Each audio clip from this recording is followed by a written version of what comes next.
曾有人在古老的典籍里写道：过去的一切便是将来，已行之事，后必再行。日光之下并无新鲜事。这是悲观主义，曾经盛行于古老静止的时代。在人类无限向宇宙追寻意义和答案时，它渐渐被我们遗忘了。而现在，这种悲观正在重新苏醒，因为如今我们正在面临的是客观意义上在人类认知范围内的最无解的困境：旧家园的崩坏与新世界的寻觅。这是一场永无止境的战争，但也正是因为这场战争，我们有了共同的理想，并且为这个理想一同聚集在这里。在真正找到通往未来的道路之前，希望大家都能够牢记此时此刻，不被无谓的斗争所迷惑。祝福我们，也祝福人类文明。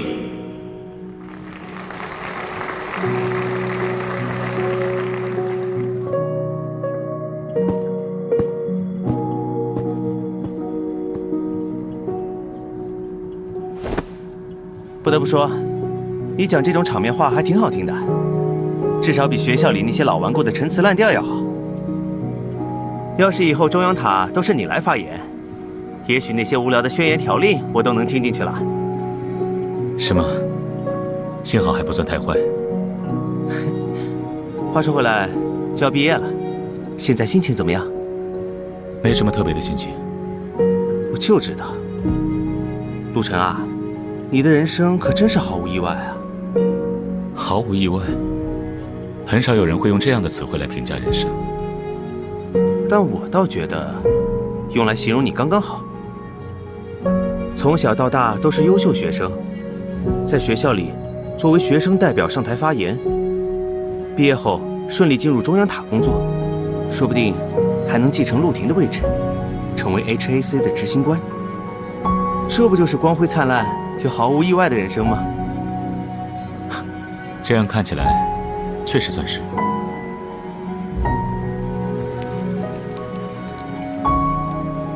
是梧桐树的落叶，看来秋天要来了。算算时间也差不多了。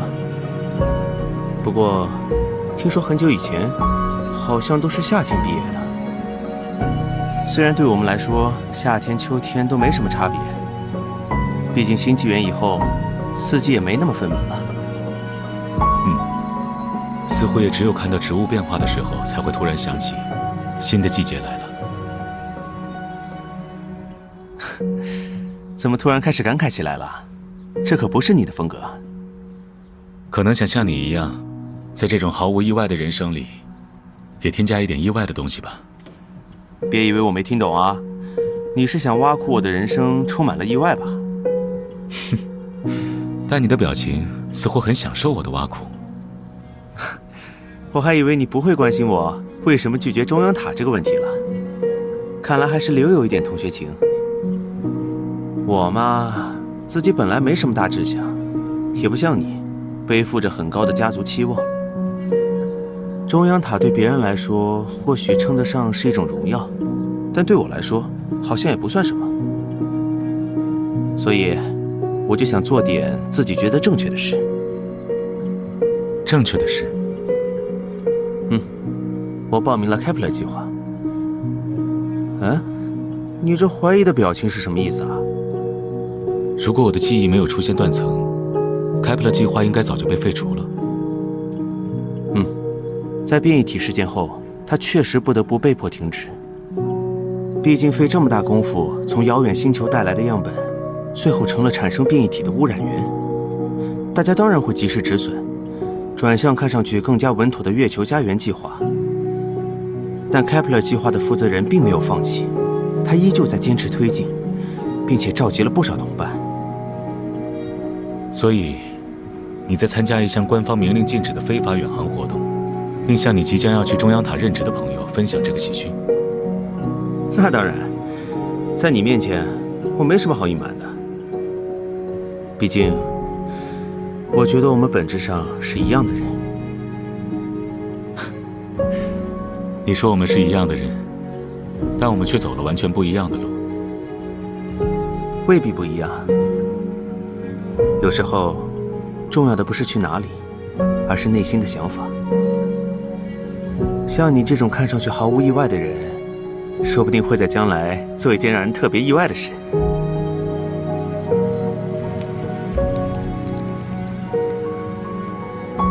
但也许所有的意外都是必然。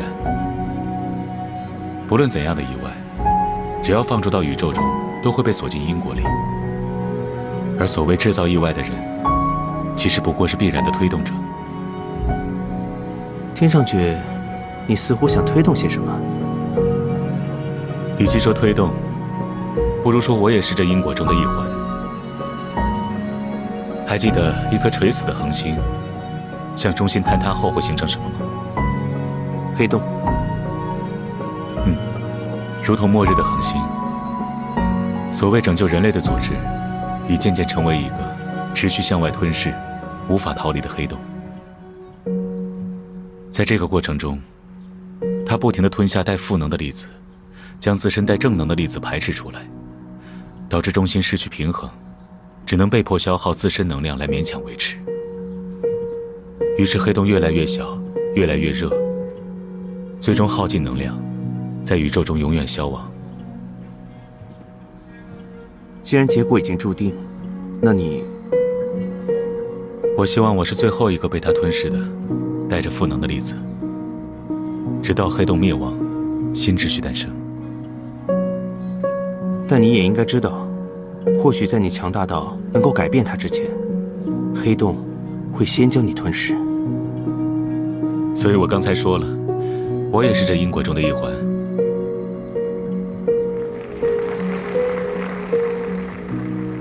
那么就祝福预备学校的各位毕业快乐！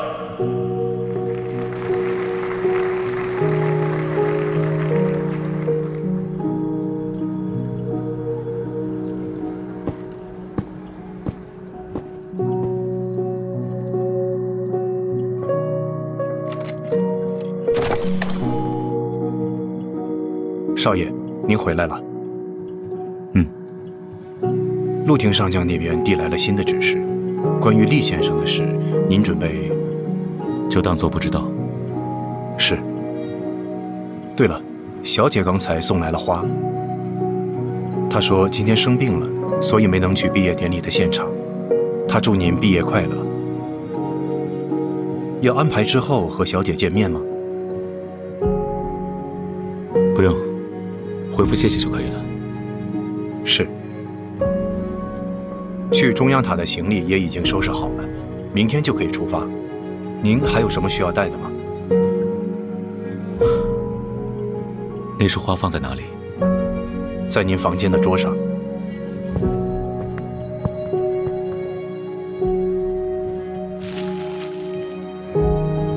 蓝色玫瑰。空余的花瓶还有许多，需要插起来吗？这种花生长在辐射区，花期只有48小时，很快就会凋零。那实在可惜。蓝色的玫瑰，我还是第一次见到。我的词汇过于贫乏，非要说的话，就像宇宙中的银河一般美丽。如果以宇宙的尺度来看，我想这束蓝色玫瑰并不会消失。在宏观世界里，它的确逐渐走向凋谢，但在微观世界里，它的生命将处于量子状态。或许哪一天，当我们移开目光的时候，它会在我们身后静静盛开。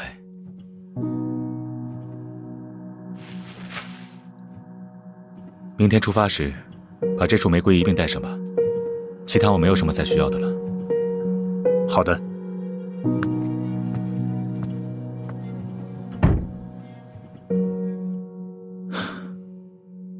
总有一天，我们都会见到他的。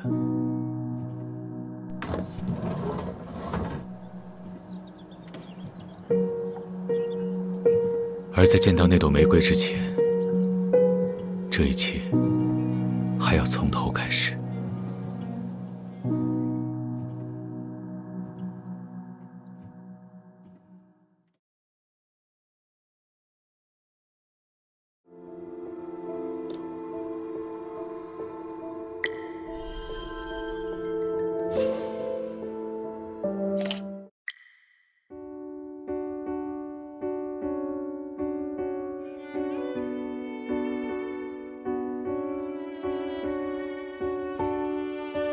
毕业快乐。哎，等一下有毕业礼花，要不要一起看？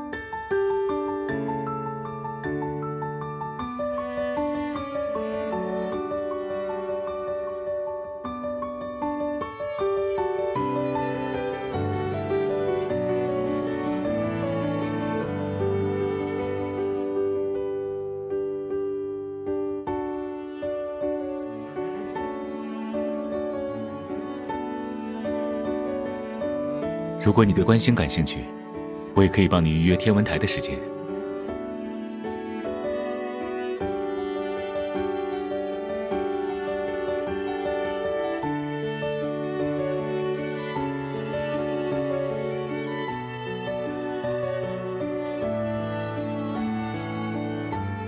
盯了这么久，是对我手里的书感兴趣吗？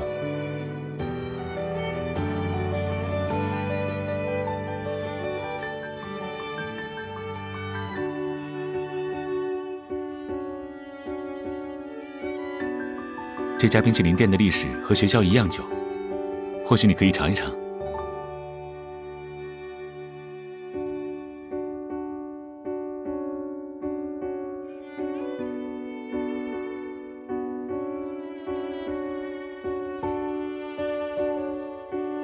战略模拟器构建了一个与现实世界相仿的虚拟空间。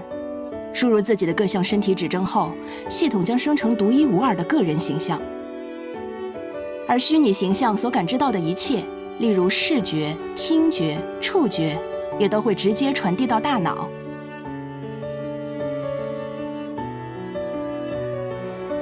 大家可以在虚拟世界里尽情探索，不用拘泥于完成系统派遣的任务。欣赏几百年前就已消失的风景，也是一种不错的放松方式。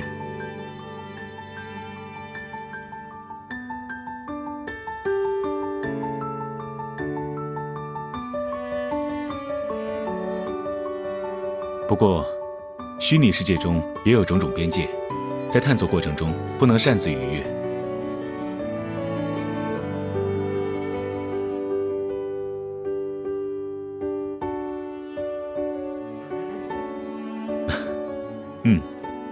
为什么要开放不能进入的区域，确实是个有趣的矛盾。虚拟空间有无限延伸的可能性，但目前，系统为了追踪各位同学的数据，不得不圈定活动区域。未圈定的区域被称为暗区。进入暗区后，会脱离系统的辐射范围，一旦发生危险，意识很容易陷入永久性休眠状态。理论上，任何探索都能实现，只要能够承受住好奇心带来的后果。这只是我个人的看法。无论是虚拟世界还是现实生活，慎重对待问题也是一种智慧。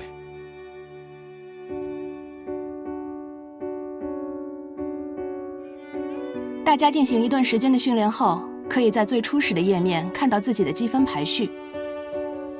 前3名已经很久没有变过了，希望同学们挑战自己，可以努力打破记录。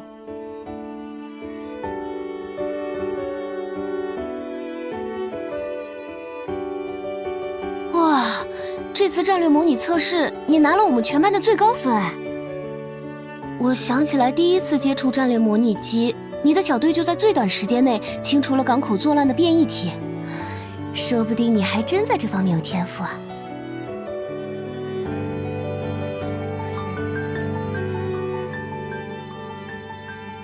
我听说过，那可是霸占榜首长达3年的学神。不过假以时日，我相信你一定能超越他的。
小小年纪的，怎么就学会皱眉头了？告诉外婆，是不是最近遇到了什么烦恼？告诉外婆，是不是最近遇到了什么烦恼？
申诉！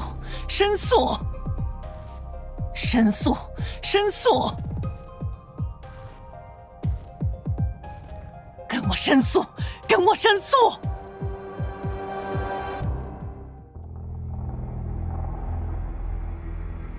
瞄准他的眉心，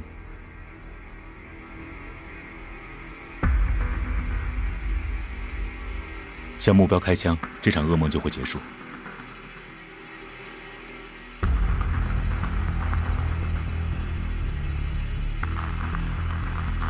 扣动扳机时，用指节而不是指尖力量。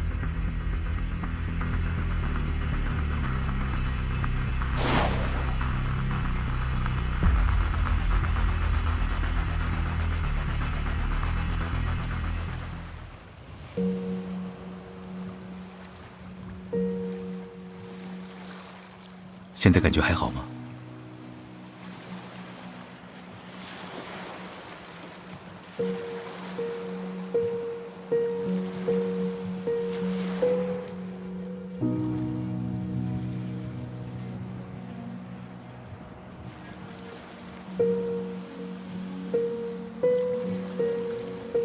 不是突然，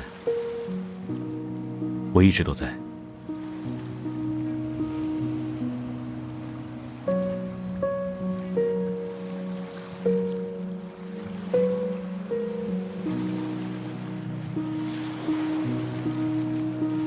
你可以理解为这是暗区的考验。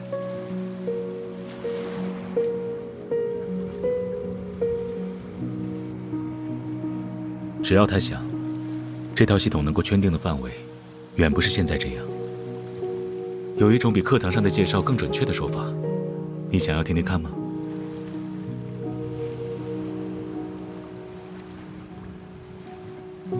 暗区是指潜藏于人心的软肋。进入这个特殊的虚拟环境后，潜意识会编织出你在意的人或事，干扰原本理智的判断。如果在其中迷失自我，意识也会陷入休眠，极有可能无法苏醒。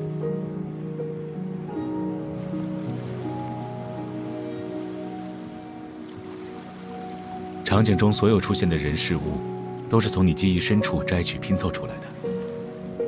这些细枝末节随着时间推逝，也许会被遗忘，但并不会消失，只是转而藏在了潜意识里。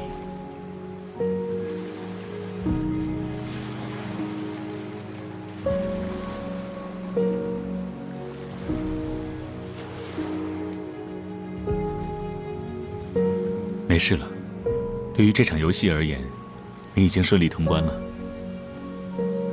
时间不早了，回去好好睡一觉。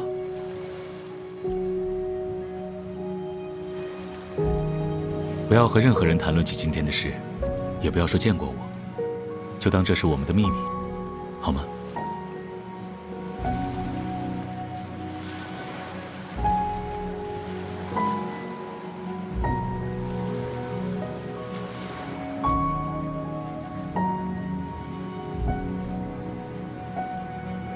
如果你有需要，我一直都会在的。保护好自己，不要再为积分来这里了。你需要战胜的不是我，而是游戏本身。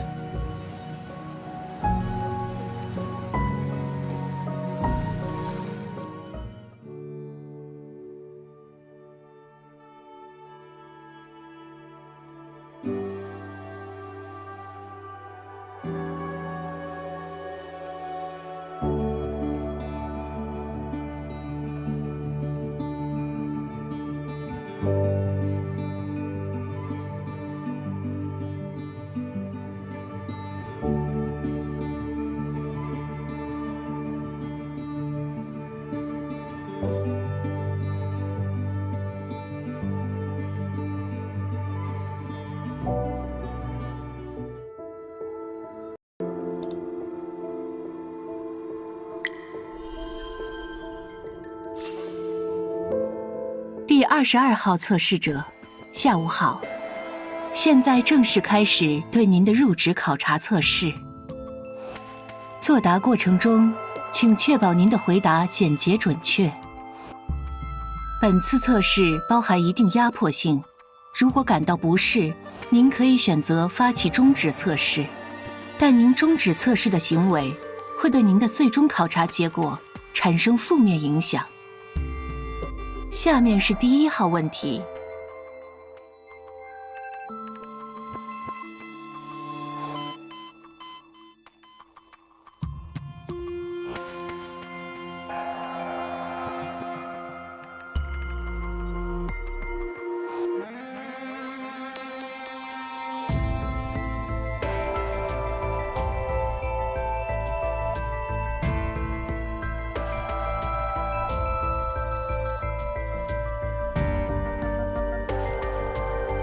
第56号问题，请问您是否能够永不违背中央塔的意志，以中央塔利益为最高优先？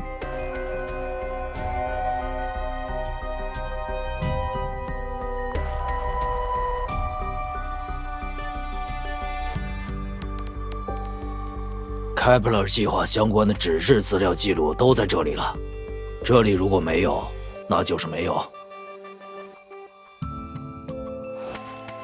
正在为您搜索资料内容，关键词 Kepler 计划。您暂无查看更多相关内容的权限。开普勒计划是吗？抱歉。该问题回答时间5秒，倒计时开始。5、4、3、2。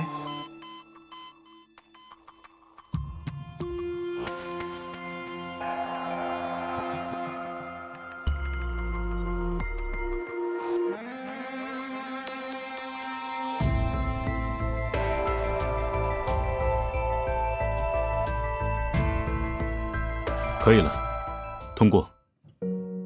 测试结束，请测试者摘下仪器，离开测试间。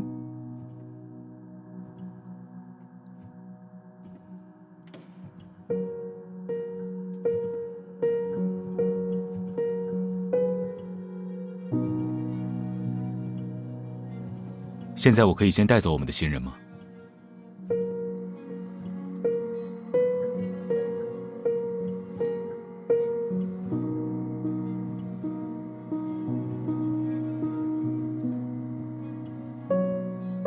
没关系，在这种压迫性测试里，大多数人都会感到格外紧张。那些能够毫无波动通过的，测试组反而会觉得可疑。测试系统无法区分人类紧张和撒谎的情绪表现，倒是一直以来无法修正的误区。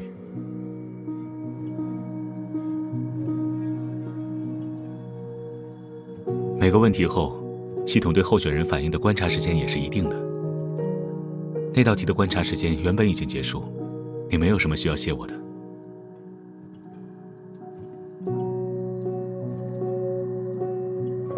不，只是作为你的实习导师过来看看。还有，我也想第一个欢迎你正式加入中央塔。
诺亚不会是驾驶者出现精神方面的问题，这是中央塔的测试结果。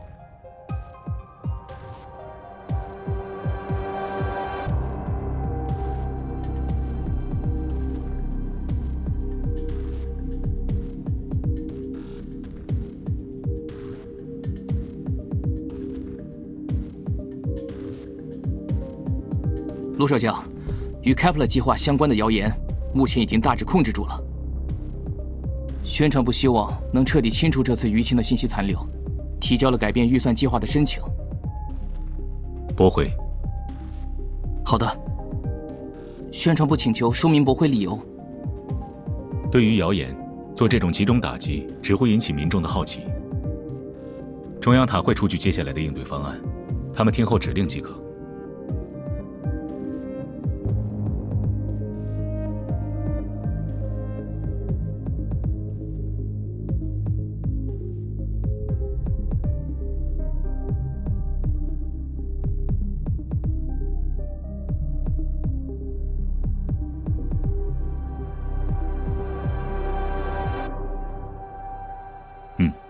毕竟它规模宏大，曾被寄予厚望，结束又过于仓促，自然会引发猜想。不用，安理会已经规划了对开普勒计划的资料清洗，目前并不需要我们处理。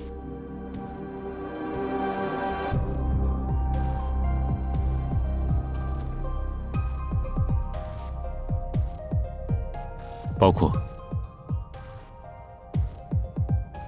我记得你对开普勒计划的相关内容很感兴趣，如果还想了解的话，要抓紧时间。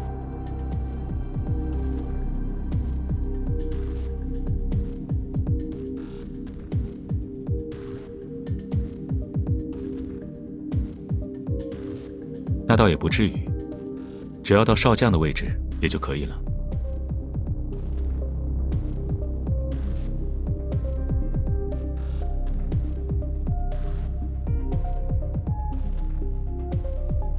你的脸色不太好，身体有不舒服吗？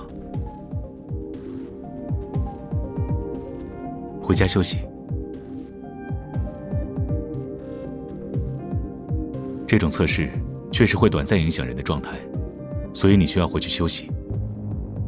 等休整好了，我想请你去走访几名退伍的诺亚驾驶员，并就他们的状况整理一份相关报告出来。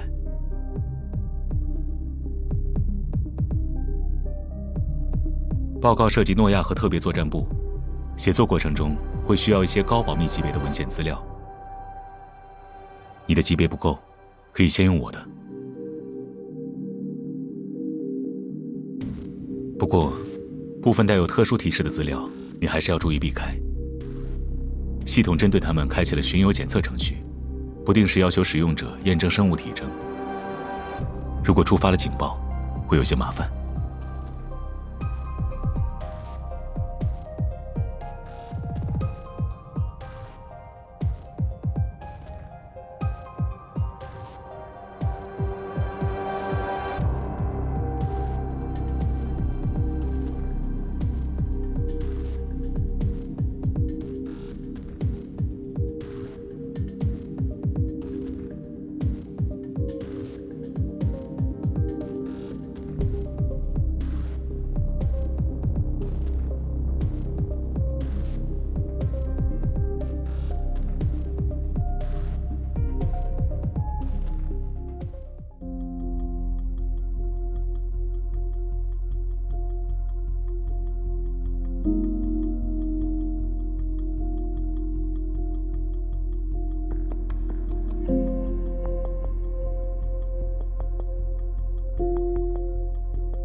你在做什么？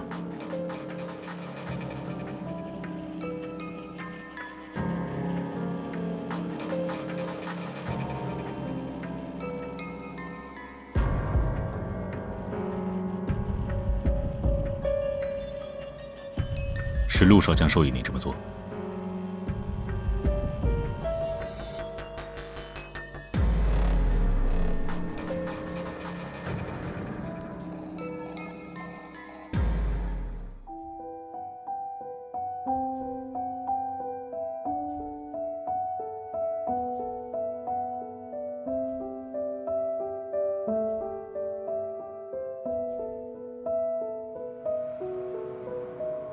我似乎提醒过你，资料的查看和使用有其界限。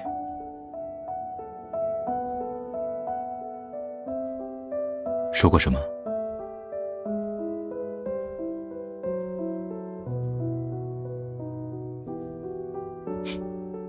那就说说看，你原本打算如何承担？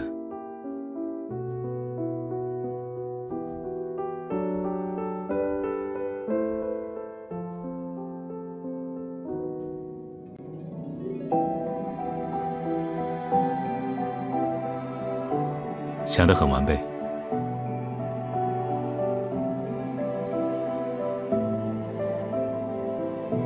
既然如此，那就看完吧。这里的资料才与你外婆有关。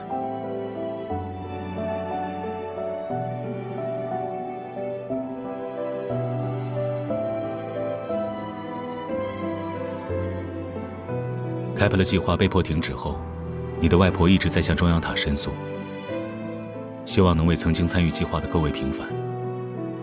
她把事情闹得太大，中央塔无法容忍，于是将她收监。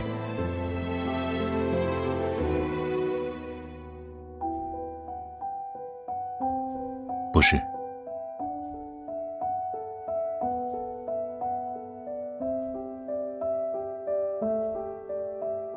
病死，我并不是很清楚。关于他的记录是这样写的，但我希望这个记录属实。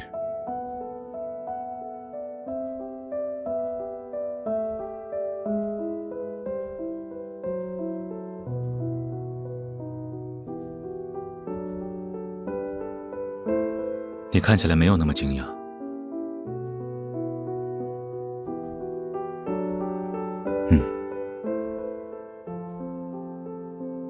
这属于你心理准备的一部分吗？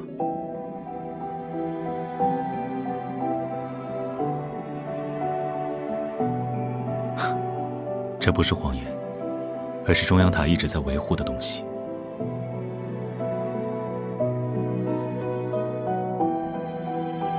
另外一些需要维护的东西。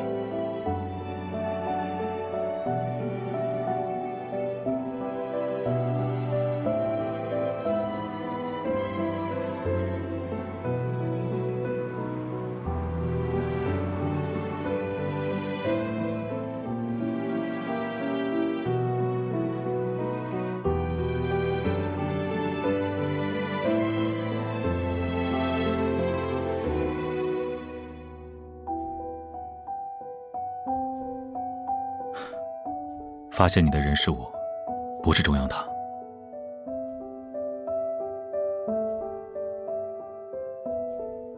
时间不早了，回去吧。明天上班不要迟到，除非你能用代码将出勤系统也改掉。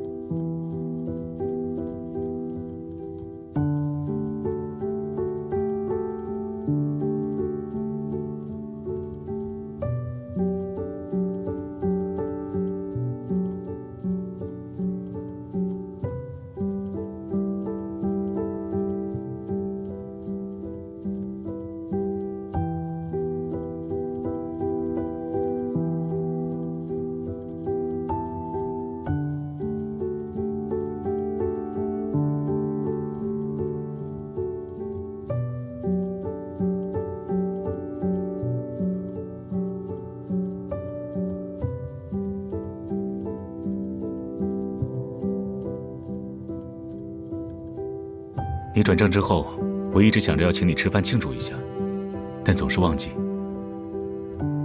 不如就今天，下班后一起吃个晚饭吧。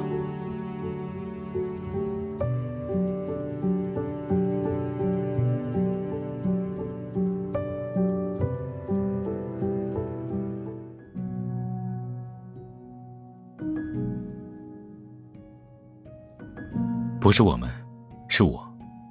你只要等着吃，可以吗？有那么惊讶？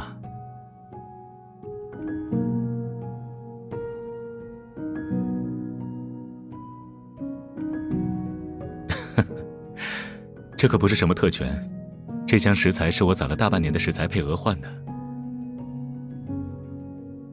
我知道你没有，只是我想告诉你。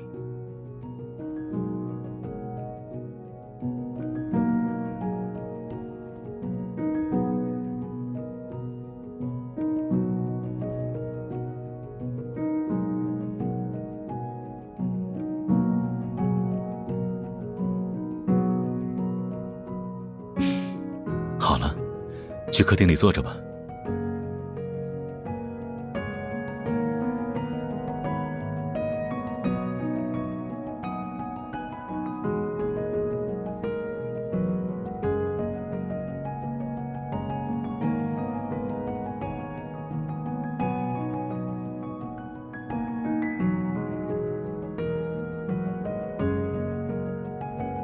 比以前还要好吃。3年前，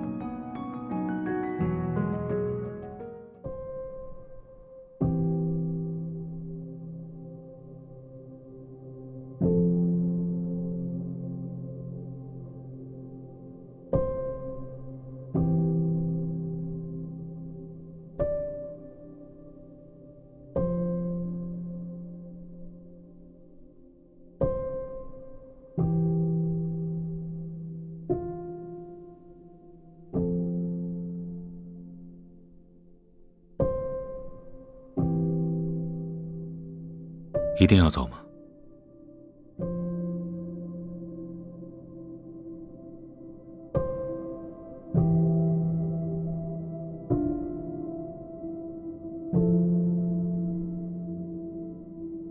在回答这个问题之前，我想知道，你是以什么身份在问？如果你是我的下属，那我会回答你，它是唯一能够拯救人类的组织。能加入它是我的荣耀。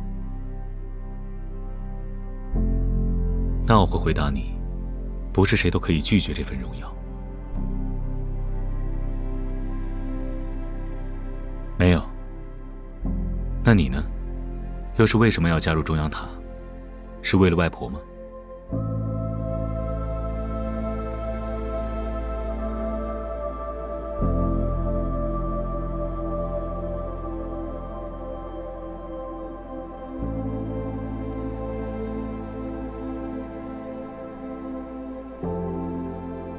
我养过他们。牡蛎，那段时间工作很忙，没空料理送来的食材，就做了个简易水箱。从空中农场那里弄来了一些人造海水，做了过滤系统，接上氧气，把牡蛎养在了里面。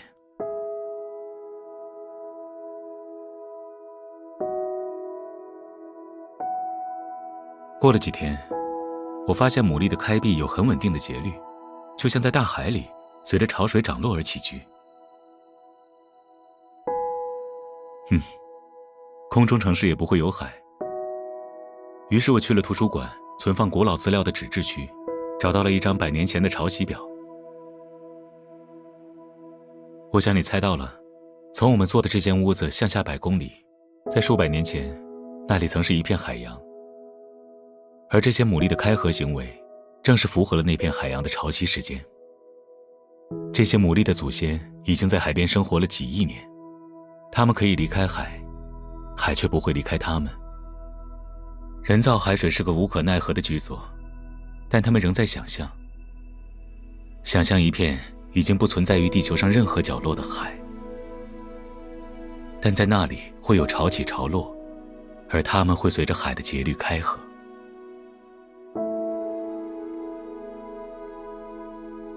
光启城没有海，但牡蛎带来了海，也创造了海。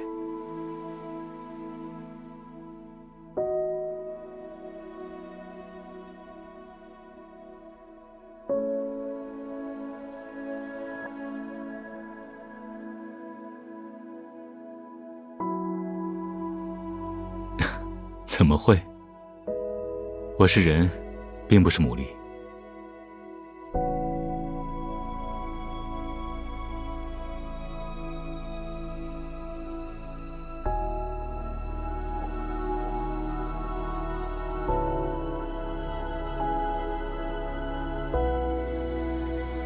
还有什么？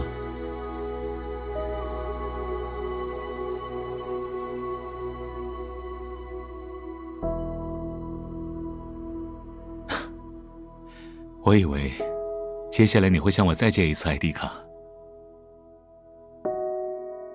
可能会吧。为什么？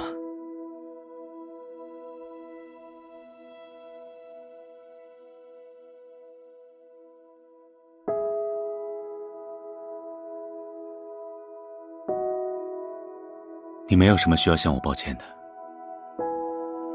不论如何，我希望我们会抵达一样的终点。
自从升任后，我们的陆执行官似乎做了很多事情。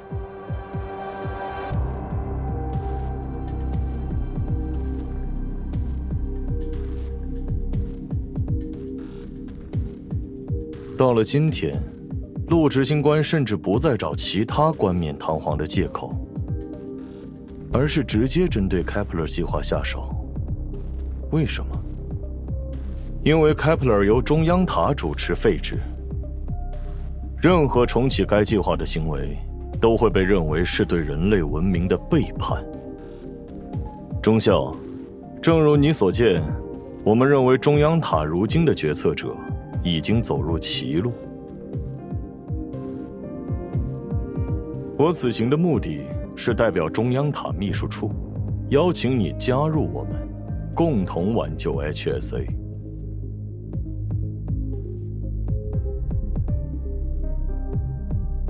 但你们关系似乎也没那么融洽。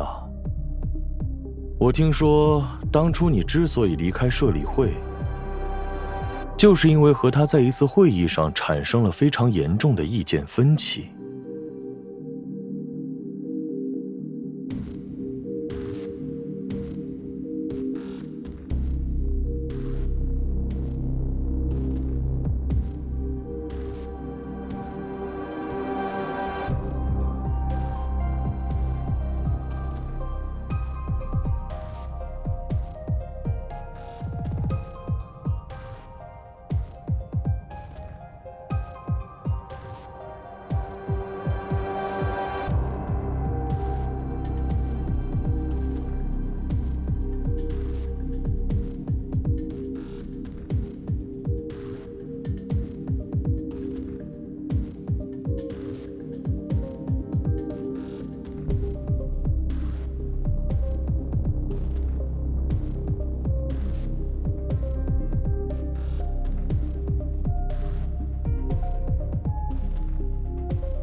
如果你仍有迟疑，请看看这份文件，这也是我们的诚意，是目前中央塔全力实施的月球家园计划的真相。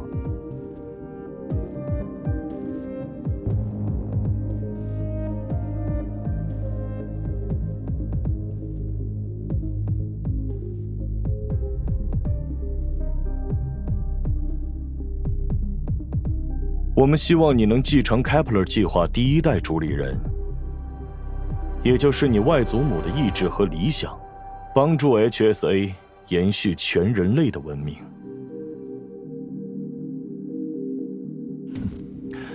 当然，在这个地方，信任并非易事。我们会等待你的答复。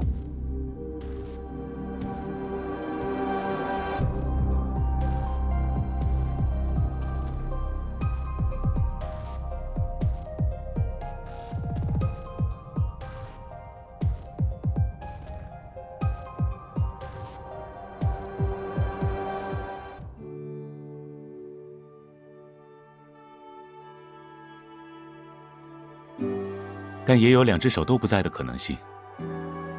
这位小姐，你太容易相信别人说的话了。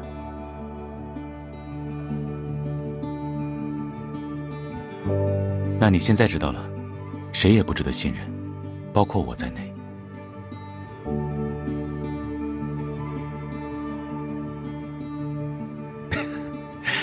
是该补偿你，我们走吧。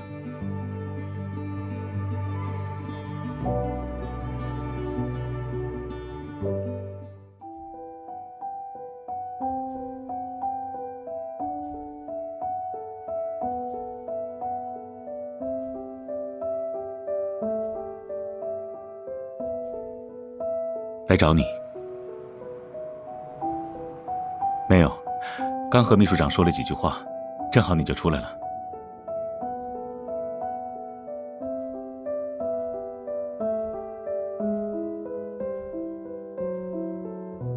不了，我把这个交给你就走。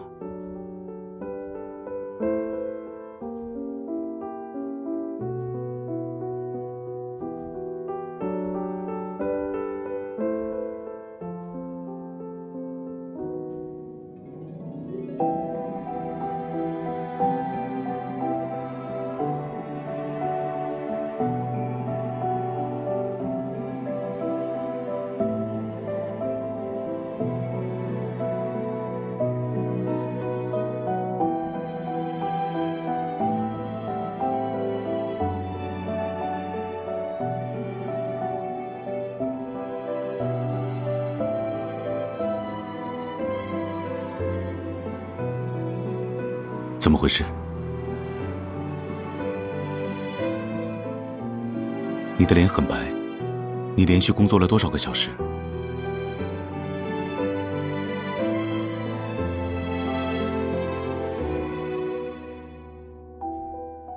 这不是你应该关心的。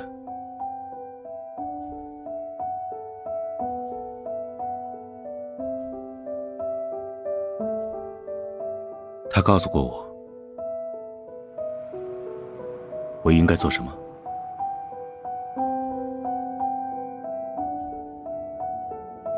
提前给他通风报信，还是用特权将他赦免？理由违背了中央塔的意志。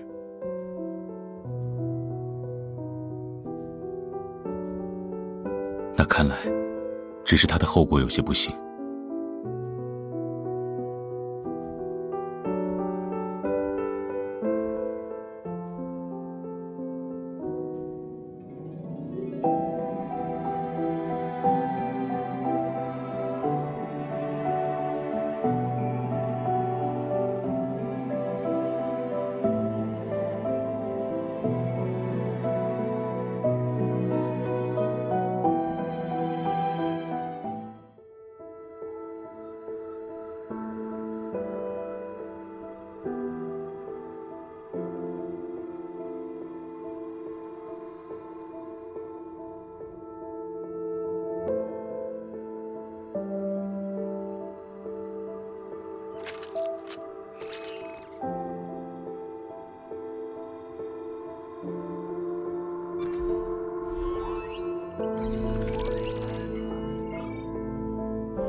最后一项，今日重要事务，参加 Leo 的葬礼。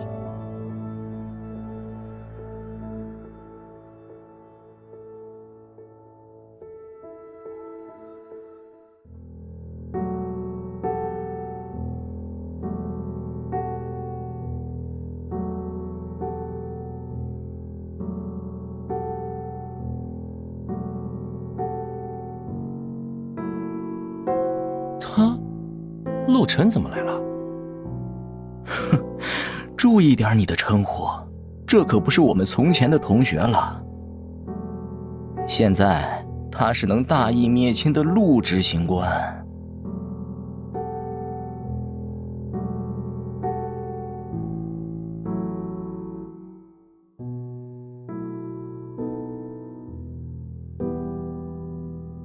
我没有邀请杀人凶手来参加我弟弟的葬礼。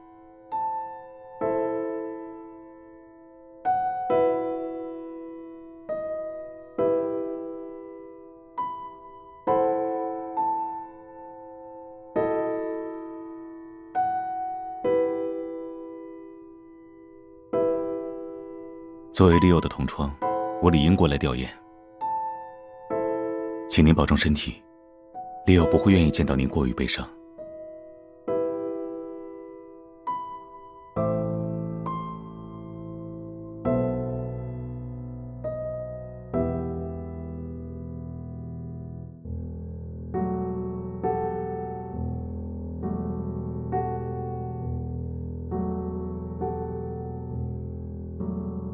我可以坐在这里吗？没关系。这样可以吗？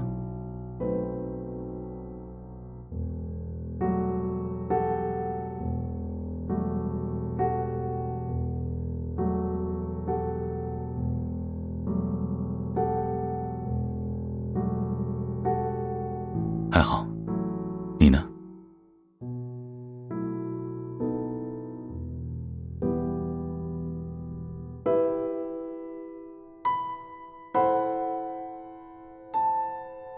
听起来是种很平静的死亡。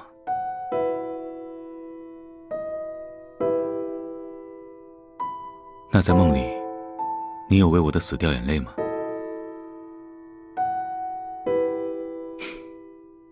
那就好。人总是会死的，没有必要感到悲伤。不太在意。因为 Leo 是我的同窗好友，我理应过来吊唁。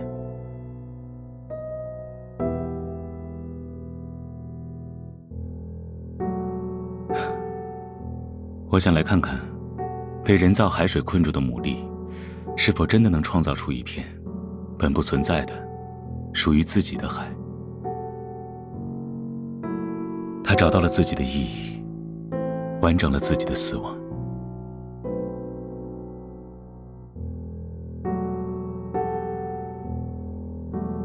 但很可惜，最终他没能把这份意义具象出来，这是一场失败的牺牲。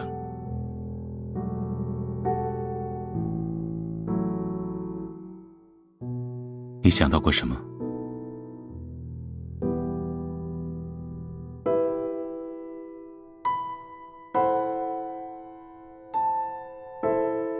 那样也不错。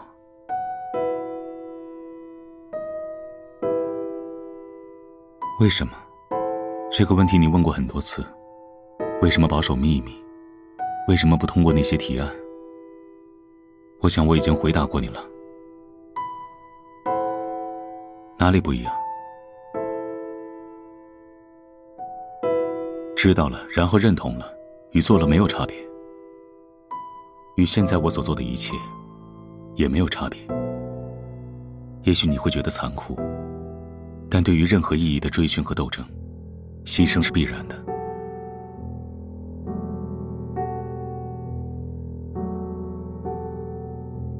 尤其如此，他需要的是更为庞大的牺牲。一直以来我都这样想，未来的许多年应该也不会改变。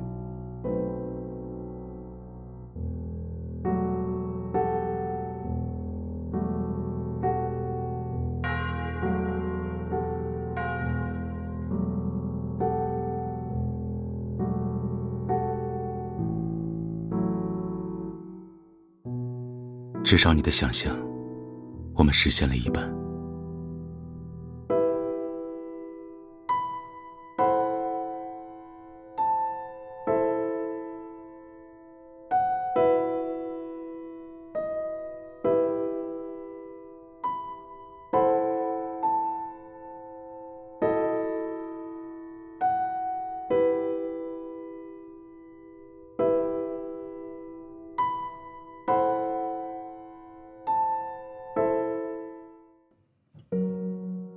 要送你回去吗？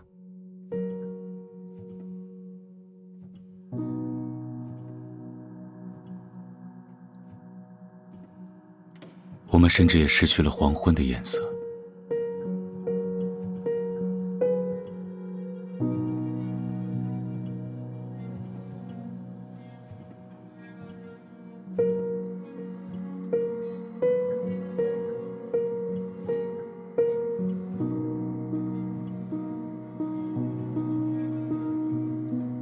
但太阳也会再次升起。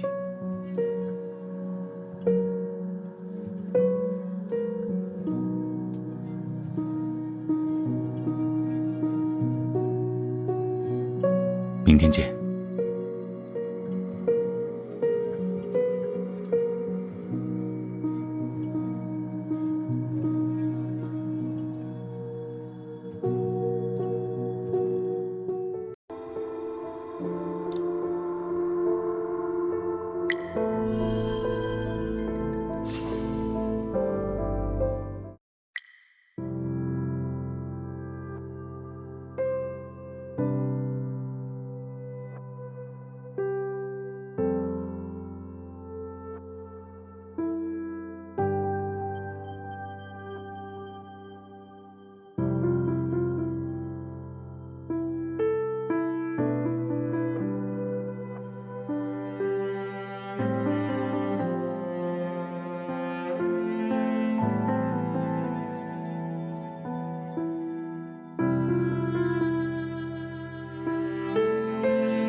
没有，你进来的时候我也刚刚到。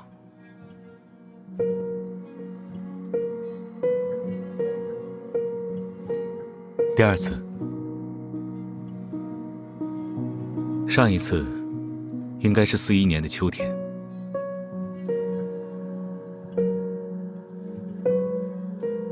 只是出席一场科创生态的研讨会，来去都很匆忙。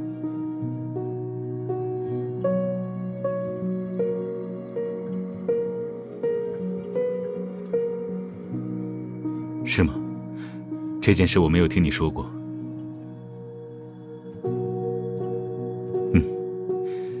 大概也不会。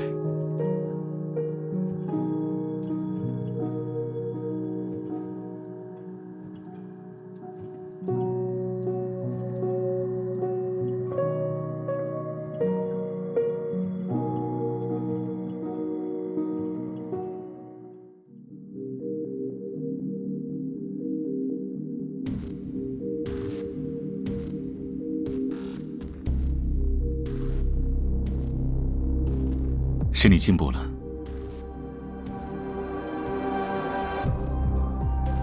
怎么不结束？但是现在，你唯一的解法就是打败我，否则就是同归于尽。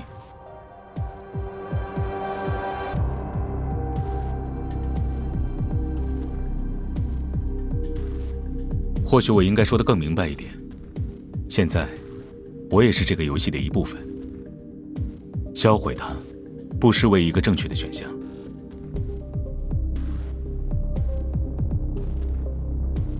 我为什么不是？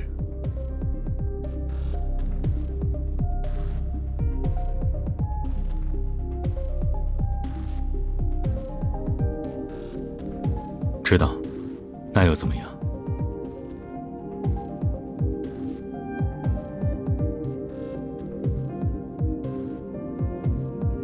不，因为那时我对你抱有幻想。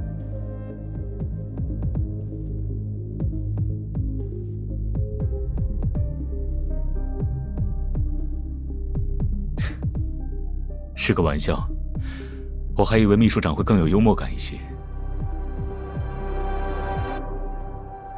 我只是相信，与民众不同，在中央塔工作的人需要一定的自由意志来发挥其能力，仅此而已。如果你想用它来证明什么，恐怕要让你失望了。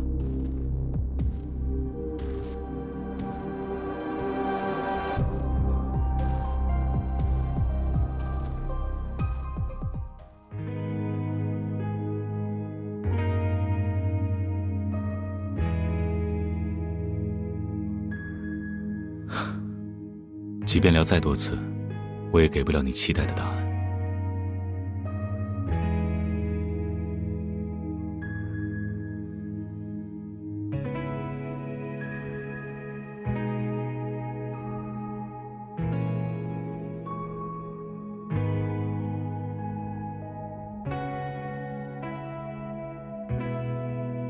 你似乎搞错了什么。中央塔的目的只有一个，就是保障获得许可的上层阶级离开地球。我所做的这些事，慰问也好，资助也好，不过是担心高压政策下会引发不可控制的后果。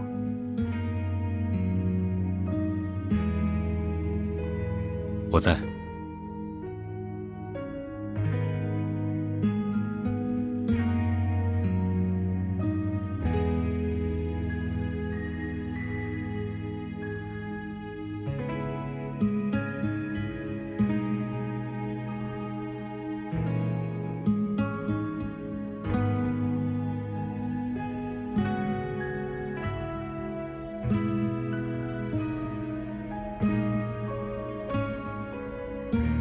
这是秘书长的最后通牒吗？请恕我拒绝。最终我会得到终身监禁或者死刑，但现在还不到最终，所以恕我拒绝。我想问你一个问题：你将我供认罪行以及未来留在中央塔工作，作为赦免我的唯一条件，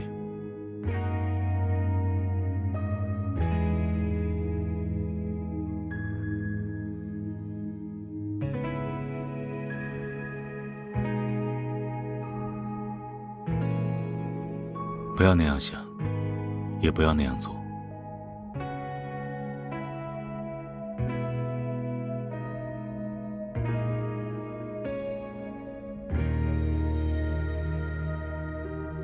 你带着枪来见我，我很高兴。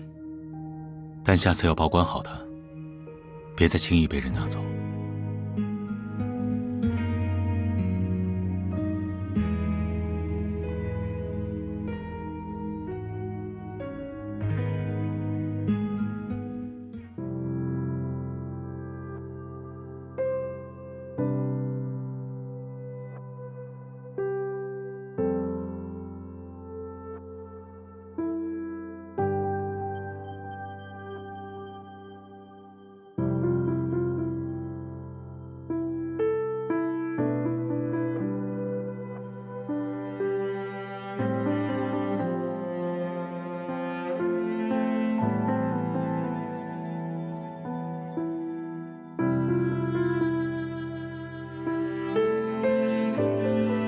好久不见。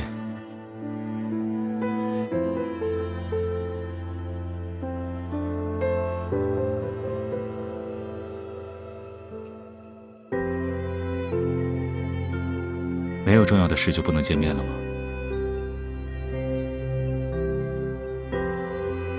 是。想让你看一看这里。对你而言，我想这件事应该很重要。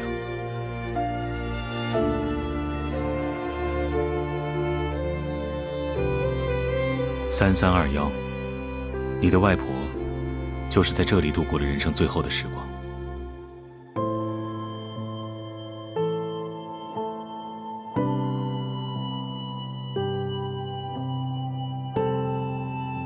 我想在她离开前，应该很挂念你。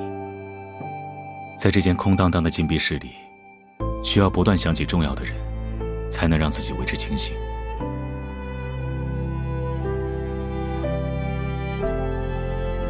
时间充裕的话，有没有兴趣听我说一个故事？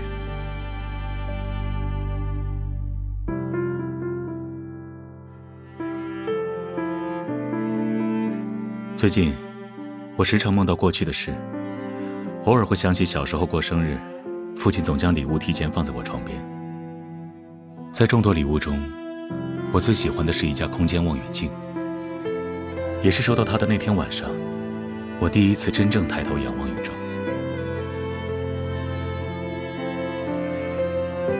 当所有星星排成一线，一条10万光年的银河汇聚在眼前，6000颗星星肉眼可见，20多个星座分布在暗黑天际。夜空除了银河的光源，再无其他把世界撑亮。从那以后，我迷上了观星。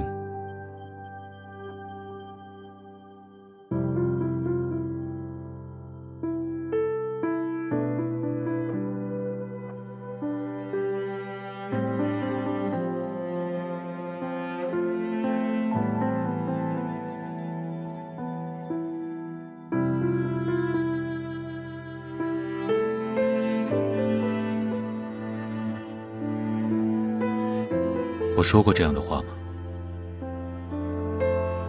是吗？我已经忘了。不过我想，这就是开普勒计划成立的初衷。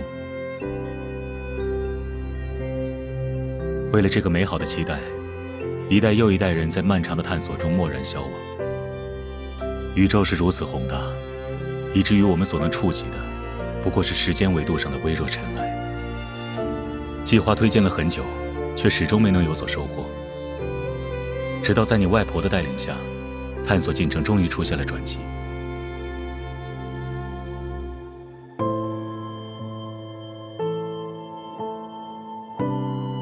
新纪元初，他带领的小队发现了一颗系外行星。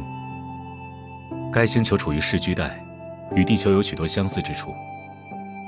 他们第一时间组织了勘探行动，通过无人飞船采集了部分样本运回地球。IFF 作为中央塔首屈一指的科研机构，垄断了样本的研究权。听我说完。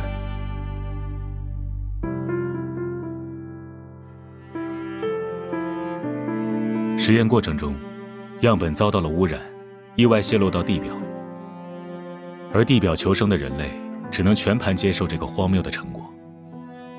在日复一日的接触中，变异体就这样诞生了。中央塔为了掩盖 IFF 的失误，为了维持公民的忠诚，选择将错误归咎于开普勒计划，将其取缔。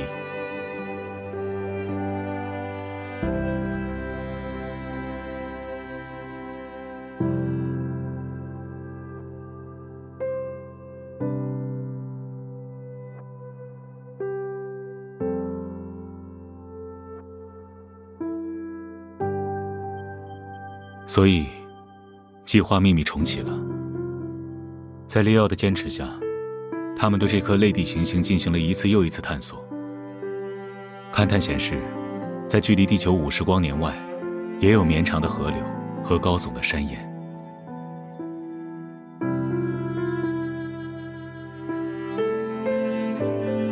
也是踏上远航的诸位精英，未来将要抵达的终点站。这是最优解，按照目前的生产资源，无法支持全人类离开。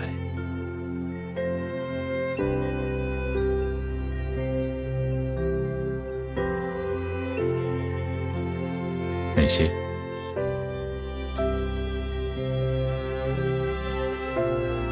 不，我没有。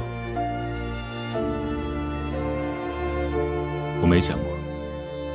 我想到的是中央塔外那些没有资格延续文明的普通人，不应该享用这些。如果这个回答伤害到了你，我只能说抱歉。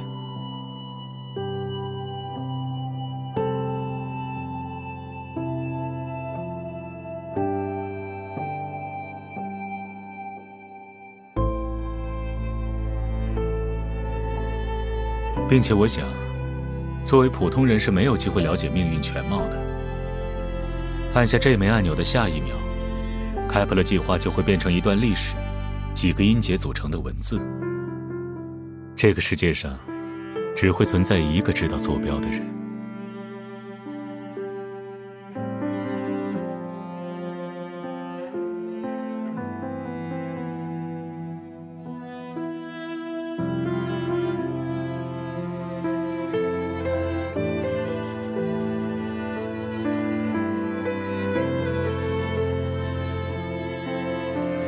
这样对峙的时刻，我设想过很多次，只是没想到，站在我对面的那个人，会是你。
小姐，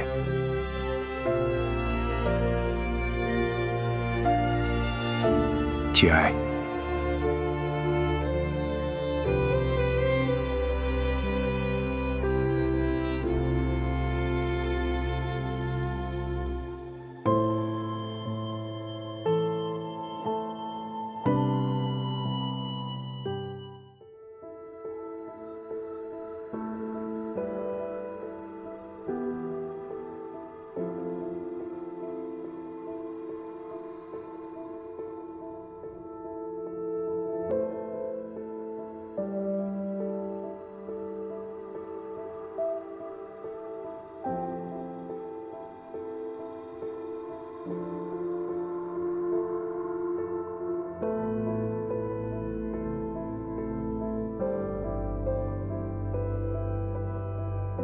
你带着枪来见我，我很高兴。但下次要保管好它，别再轻易被人拿走。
不要难过，我们还会再见面的。等到玫瑰再次盛开的那天。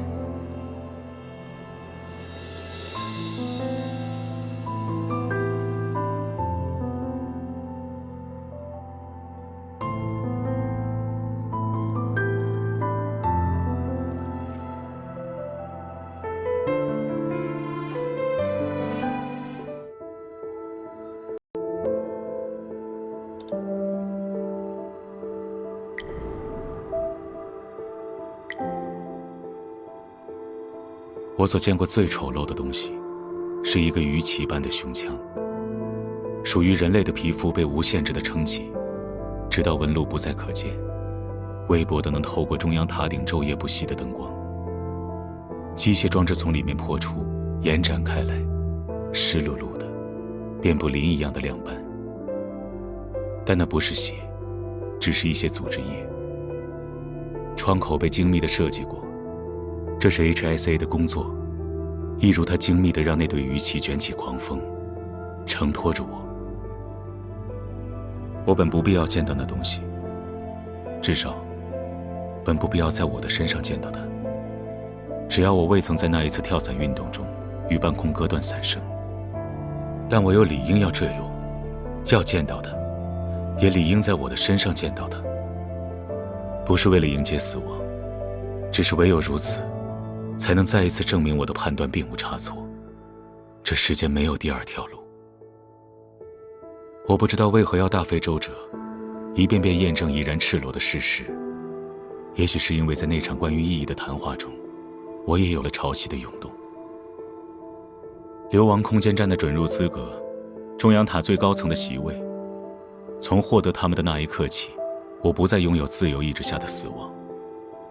他们为我植入的这对鱼鳍，甚至于民众，不会让我死去。即便我不幸又不慎地坠落大地，变成早已干涸的海床上一滩看不出形状的血肉，他们也会用冷库中的血样和细胞，本应用于月球计划的建材，以及更多的言论控制，让陆尘重返人间。他将与我说同样的话，传达同样的意志，做同样的事，几乎同样的事。除了摆起笑脸，为一个在病床边抽泣的女孩擦去眼泪，期待她的验赠，又暗叹她的软弱，虚伪至此。我在医疗中心住了很长一段日子，最初拖着胸前破带一样的皮肤，后来那块皮肤被切除了，留下淤黑的伤口。我没有掩藏着丑陋的形貌，而他每天都来。我们用他开了很多玩笑。他说这是一个会泄露心声的洞窟，并煞有介事地将其中泄露的内容一一说了出来，每一条我都认可，每一次认可都让他更加欢心。